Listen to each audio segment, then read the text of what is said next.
हाँ, सूरत गुजरात। आप कहां लिखेंगे? केरल। चलिए, हो गया इतनी बात, हो गई इतनी बात, ध्यान हो गई। चलिए, अब नीचे से इसको डैश देकर लिखिए।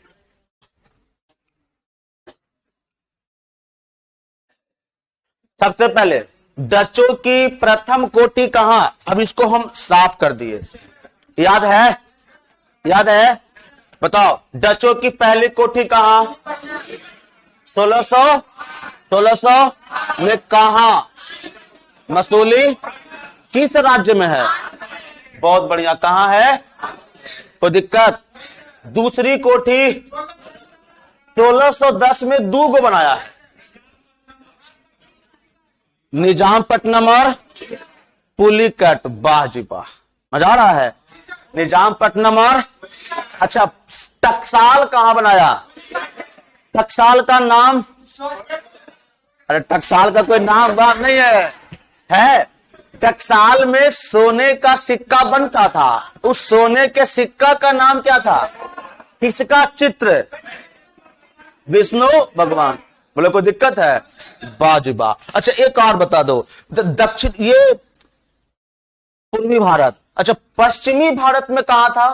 केवल और दो जगह, सूरत और केरल। सूरत में कब? 1616 में। और केरल में कहा? 1600। बहुत बढ़िया। बिहार, बंगाल और उड़ीसा में 3.5% पर औरंगजेब ने व्यापार करने का छूट दिया। कब दिया? कोई दिक्कत यहां तक नहीं ना? इतनी बात लिख ली है या फिर से लाइन पर लिखवा दिया जाए? लिखो, लिखो। डचों ने अपनी पहली कोठी, हाँ लोग लिखा जा रहा है। डचों ने अपनी पहली कोठी 1605 ईस्वी में, डचों ने अपनी पहली कोठी 1605 ईस्वी में आंध्र प्रदेश के मसूलीपट्टनम में बनाया। ठीक है ना? डचों ने अपनी पहली व्यापारी कोठी आंध्र प्रदेश के मसूलीपट्टनम में बनाया। डचों ने 1605 ईस्वी में अपनी पहली व्यापारी कोठी 1605 ईस्वी में मसूलीपट्टनम में बनाया। कोई दिक्कत? चलिए, उसके बाद लिखो 1610 ईस्वी में, नीचे डैश देके, 1610 ईस्वी में,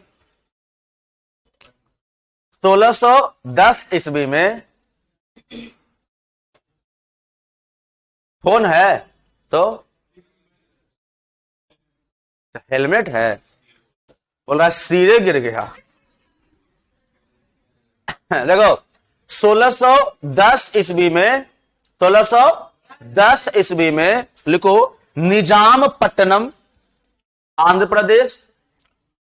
हाँ, निजामपट्टनम आंध्र प्रदेश जो डचों का मुख्य केंद्र रहा। निजामपट्टनम आंध्र प्रदेश जो डचों का मुख्य केंद्र रहा। मतलब क्या? मतलब ऑफिशियल वर्क कहां से करते थे? निजामपट्टनम से। जितना भी सामान लेना है, पहुंचाना है, किसको कितना पैसा देना है, नहीं देना है, मतलब मुख्य केंद्र का मतलब हो गया कि निजामपट्टनम इसका सबसे फेमस था। तो निजामपट्टनम क्या हो गया? मुख्य केंद्र। तो मुख्य केंद्र कहां बना? निजामपट्टनम। उसके बाद नीचे डैश देखे 1610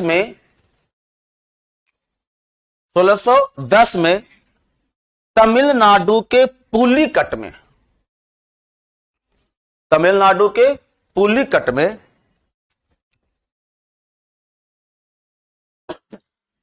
तमिलनाडु के पुलिकट में अपना कोठी का निर्माण किया। तमिलनाडु के पुलिकट में अपना कोठी का निर्माण किया। नीचे एकदम स्टार मार के लिखना है लाइन, बहुत इंपॉर्टेंट लाइन लिखवा रहा हूं ये। नीचे एकदम स्टार मार के, पुलिकट में क्या बनाया अपना बना लिया। उसके बाद नीचे स्टार मार के लिखना, लिखो पुलिकट में पुलिकट में पुलिकट में उसने अपना टकसाल स्थापित किया। पुलिकट में क्या स्थापित किया? टकसाल।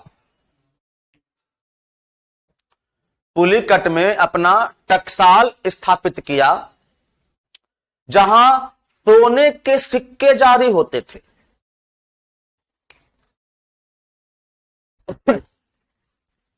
जहां सोने के सिक्के जारी होते थे, ठीक है, सोने के सिक्के जारी होते थे।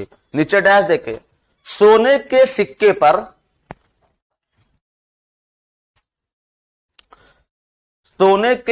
पर हिंदू धर्म के सोने के सिक्के पर हिंदू धर्म के भगवान वेंकटेश्वर ब्रैकेट में विष्णु, हिंदू धर्म के भगवान वेंकटेश्वर, हिंदू धर्म के भगवान वेंकटेश्वर ब्रैकेट में विष्णु का चित्र अंकित होता था, का चित्र अंकित होता था। बस काम खत्म। हाँ, एक बार और लिख लो नीचे लाइन करके, बंगाल में उसकी पहली कोठी।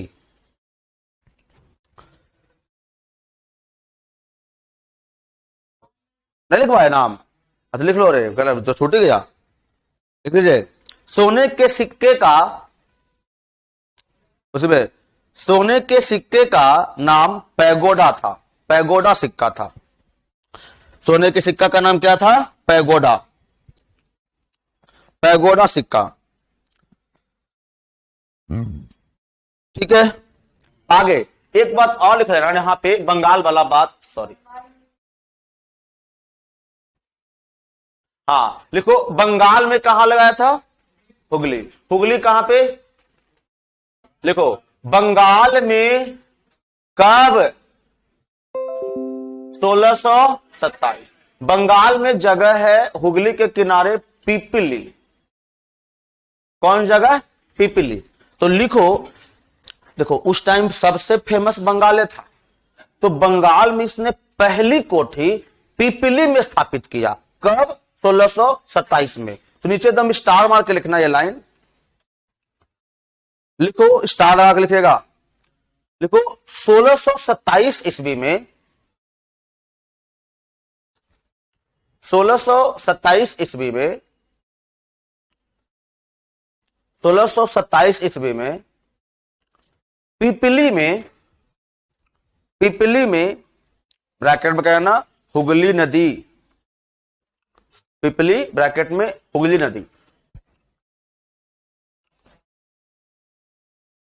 पिपली हुगली नदी, बंगाल का प्रथम कोठी स्थापित किया। पिपली यानी बंगाल में प्रथम कोठी स्थापित किया, बंगाल में प्रथम कोठी स्थापित किया। ठीक है बात, चलिए अब देखिए, इतना तो विस्तार कर लिया, उसके बाद इसका गवर्नर वर्णन याद नहीं करना है, सब काम यही काम खत्म। दूसरी चीज, सबसे पहला कोठी कहां? मसूलीपट्टनम। कहां? मसूलीपट्टनम। कब किया? 1605 में। ये कब किया नहीं पूछेगा, आपका पूछेगा कि डचों का मुख्य केंद्र कहां था, तो निजामपट्टनम। उसके बाद पूछेगा सोने का सिक्का कहां से जारी करता था, तो पुलिकट से। सवाल ई देखो, डेट वेट के चक्कर में ज्यादा नहीं पड़िए। पूछेगा कि बताओ डचों ने सोने का सिक्का जारी कहां से करता था, तो पुलिकट। पुलिकट किस राज्य में है? तमिलनाडु। बात क्लियर है? उसके बाद ई नहीं सवाल पूछेगा कि उसने सूरत में बनाया था कि नहीं बनाया था, नहीं पूछेगा। अरे बात समझ में, बस इतना जगह उसका कंपनी था तो था, काम खत्म। अब देखना, अब डचों ने जितना उसको विस्तार करना था कर लिया, अब होगा इसका पतन। बोले हाँ ना, तो पतन भी इसका बड़ा गजब तरीके से होता है। देखो ये जो इंडोनेशिया जो क्षेत्र दिखाई दे रहा था, इंडोनेशिया पर डचों का था अधिकार, ठीक है ना। और जब इंग्लैंड हुआ, कब? 1757 में। कौन सा युद्ध? जब 1757 में प्लासी का युद्ध होता है, तो आपको पता है कि उस टाइम मीर जाफर और मीर कासिम दो गो था।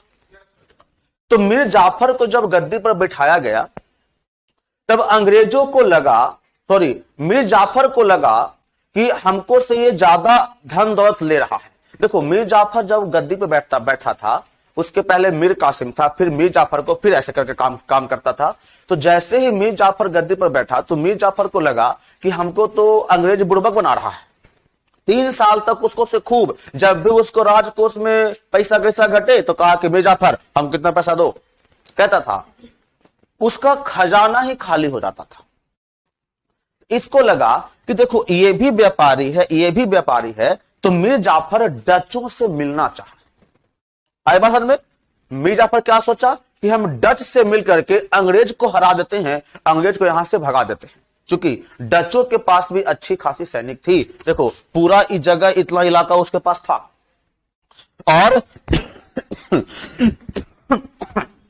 और सुनिए, जब भी वह अपना कंपनी कोई भी बनाता था, तो कंपनी को सुरक्षा के लिए वह पुलिस रखता था। क्या रखेगा?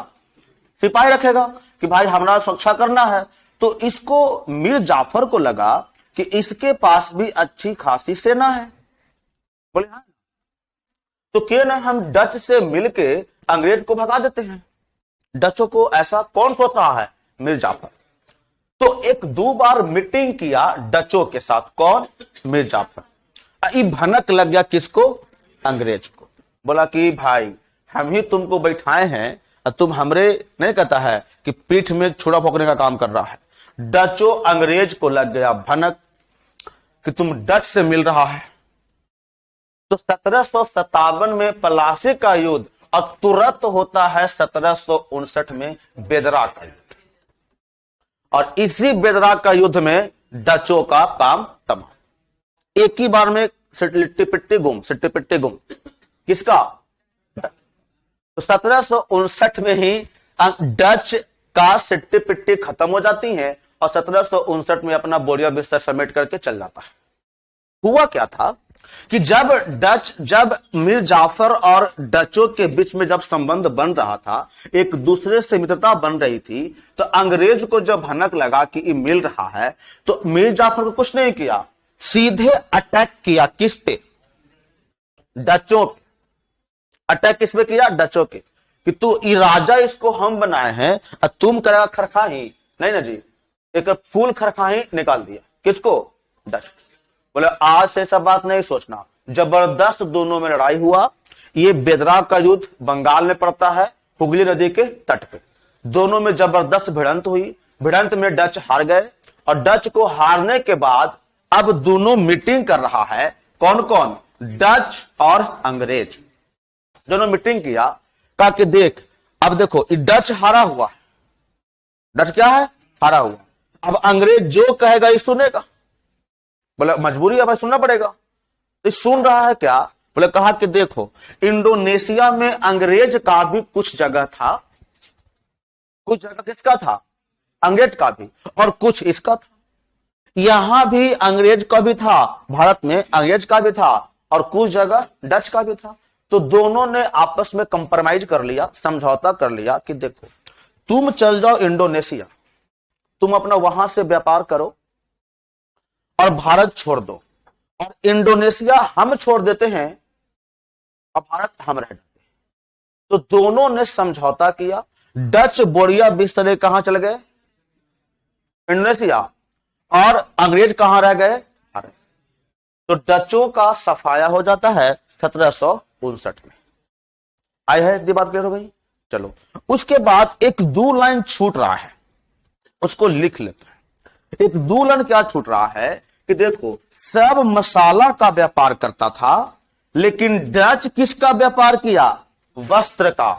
किसका? वस्त्र का। तो सबसे यही बात तो छूट रहा था। बोले हाँ ना?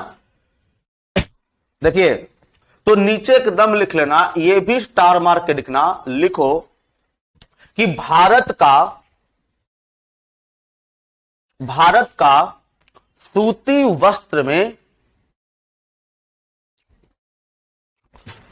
भारत का सूती वस्त्र में, एक मिनट, सूती वस्त्र में, भारत का सूती वस्त्र में, हाँ सर क्लास में सर,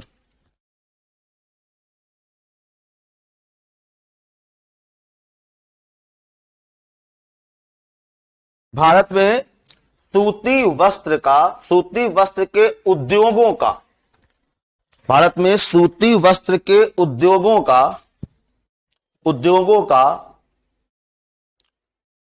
सूती वस्त्र के उद्योगों का बढ़ने का श्रेय डचों का जाता है। हाँ, बढ़ाने का श्रेय डचों का जाता है। सूती वस्त्रों के उद्योगों के, सूती वस्त्र के उद्योगों को बढ़ाने का श्रेय किसको जाता है? डचों का जाता है। देखो, सब किसका व्यापार कर रहा था? मसाला का। लेकिन ये किसका किया? वस्त्र का। तो सूती वस्त्र का उद्योग कौन बढ़ाया है? अब देखना, जानते हैं जब आप पढ़ोगे ना, थोड़ा सा और अंदर जब डीप में जाओगे, अभी इतना तक ही छोड़ रहा हूं, ज्यादा डीप नहीं लेकर के जा रहा हूं मैं। देखो, और ज्यादा डीप जाओगे ना तो अपने यहां कपड़ा पहनने का शौकीन सबसे ज्यादा होता है और चाय पीने का शौकीन नहीं होते। चाय किस क्वालिटी का है, किस क्वालिटी का नहीं है, किसी को पता नहीं चलता। अपने यहां चाय कहां पीते हैं लोग? ठंडे प्रदेशों में। बोले हाँ है ना। अरे गर्मी के दिन में अगर कोई आपके यहां कुटुंब जाए तो चाय पीजेगा तक कि ना स्प्राइट लाइए। तो क्या मांगते हैं? स्प्राइट। ठंडा के दिन में तो ना स्प्राइट ना चाय लाइए। बोले होता है ना, चाय कॉफी सब। अब सुनो ध्यान से। अच्छा, सबसे ज्यादा चाय कहां होता है भारत में? कहां? असम। सही बात है, कहां होती है? असम में। हाँ, पहले बात को समझो ध्यान से। देखो, सूती वस्त्र पहनने की अगर बात करते हैं हम लोग, सूती वस्त्र पहनने की बात करते हैं, तो पहनने के लिए सबसे ज्यादा, पूरे विश्व की बात बता रहा हूं, सबसे ज्यादा वस्त्र को पहनने का शौकीन हमारे भारत के लोग हैं। भारत के लोग हैं। भारत में भी कौन से? महिलाएं भर बक्सा कपड़ा खरीदेगा, लेकिन अगर कहीं शादी ब्याह में जाना हो तो कपड़े नहीं है। बोलो होता कि नहीं जी? अगर उन लोग को कपड़ा निकालने के लिए कह दो तो बक्सा पूरा भरा हुआ है, लेकिन कह दो कि चलो जाना है पार्टी बाटे में तो कपड़ा है, सीधे एकदम मुंह ऐसे सरकाएंगी तो मुंह ऐसे करेंगी, कपड़े नहीं। और जब उसको कपड़ा खोला जाए, कपड़ा है भी नहीं और आ जाए तो रखने का जगह भी नहीं। तो पूरे विश्व में कपड़ा पहनने का शौकीन कौन सा है? भारत में। और कौन सा? महिलाएं। पुरुष का केवल एक दो को मिल जाए, सर्फ पैंट लेके पहन के खुश है। महिलाएं का भाई साहब कहिए मत। सही बात है जी। कपड़ा पूरा घर में जितने भी है, बक्सा है, गोदरेज, सब फूल है, सब फूल है, लेकिन फिर भी अगर जाना है तो कपड़ा नहीं है। कहीं पार्टी में जाना है तो फिर से कपड़ा नहीं खरीद के। बोले हाँ ना। तो सूती वस्त्र का बढ़ावा कौन दिया? डच। और शौकीनी कौन बनाया? भारत के। केवल यहां के महिलाएं। अगर आपके पास 2 सेट है तो काम चल जाएगा। महिलाओं के पास कम से कम 10 सेट होना चाहिए। हाँ, घर में काम करने के लिए अलग सेट, फिर वो जाने के लिए, मार्केट जाने के लिए अलग सेट, फिर वो सब्जी खरीदने जाने के लिए अलग सेट। सबके लिए अलग अलग सेट होती है। किसके लिए? महिलाओं के लिए। खैर देखो, डचों का पतन, सुनिए, डचों का पतन कल करेंगे, आज नहीं करेंगे क्योंकि आज हमको कहीं निकलना है, जगह फोन आ गया है। तो डचों का पतन कल करेंगे। हाँ, एक मिनट। हाँ, हेलो, हाँ जी कहिए। Good evening. डचों का